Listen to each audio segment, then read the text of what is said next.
Bringing in for more analysis, the writer and journalist Mira KAMDAR, who joins us. Mira, thank you very much for being with us here on France 24.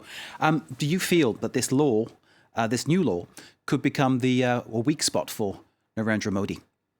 It could be the straw that breaks the camel's back, or the drop that makes the vase overflow, as we say here in France. It's the first time that a series of actions that Mr. Modi's government has taken that have sort of accelerated since his re-election, his recent re-election, has been met with protests. And so, if we just step back from the protests that are going on today and that have been happening the last few days, and go back to the summer when his government finalized a national citizenship registration program in Assam, very controversial, in which almost 2 million people were deemed to be not citizens of India. Their fate is in limbo at this point. Some people have committed suicide because they don't see how they can continue living in India if they're not citizens. That was that. Then there's the pledge by Amit Shah, who has been the head of the ruling or elected Bharatiya Janata Party, and who's now the Home Minister of India, and is really one of the most powerful political figures in India. He's talked about less than Modi, but he's very powerful, pledging to take this national citizenship registry nationally beyond Assam. Then we had in August the revocation of the special status of Kashmir and the lockdown of that state, the arrest of its very mainstream elected leaders, including one, Mehbooba Mufti, who was in a coalition government with the BJP during Mr. Modi's first administration. They're still under house arrest. They're still arrested. The Kashmir has been, Indian Kashmir has been without internet service now for 135 days. It's virtually been turned into a prison.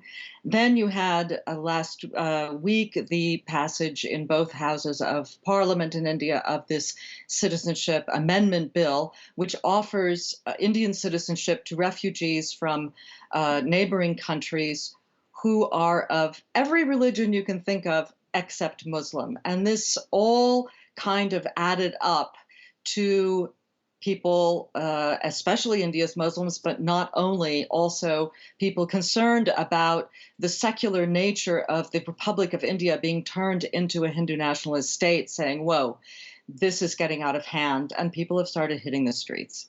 Is there any way out of this that avoids, say, Modi having to do a U-turn, which, I mean, clearly he's not the sort of person who's for turning?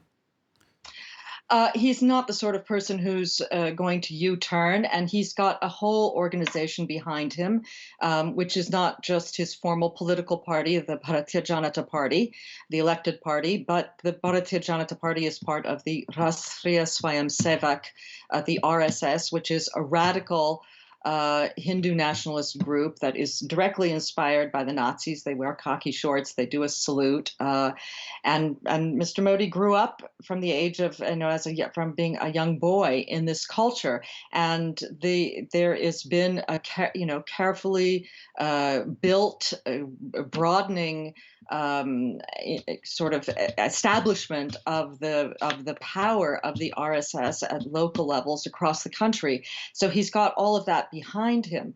On the other hand, what's very interesting to me is whereas the international press and international leaders gave Mr. Modi a pass on the ideological side, which really hasn't changed. He's always stood for these things. He's always been a Hindu nationalist. But he was given a pass because he was seen to be an economic reformer and someone who would unshackle India's economy and lead India on a road to prosperity. Well, India's economy is in the dumps. Growth has plummeted. And suddenly now we're seeing in a broad spectrum of the international press, and including the business press, extremely critical articles and editorials on what is going on in India on the ideological front from publications such as The Economist, The Financial Times, Wall Street Journal, etc. So that's very interesting. And so he's not only got pressure internally, but, the shine is sort of off internationally. Mira KAMDAR, for now, we'll leave it there. But thank you very much indeed for that wider analysis and context on the situation currently playing out there in India with this citizenship law, which is brought so many people protesting onto the streets saying that it is anti-Muslim. Mira, thank you very much indeed. Thank you.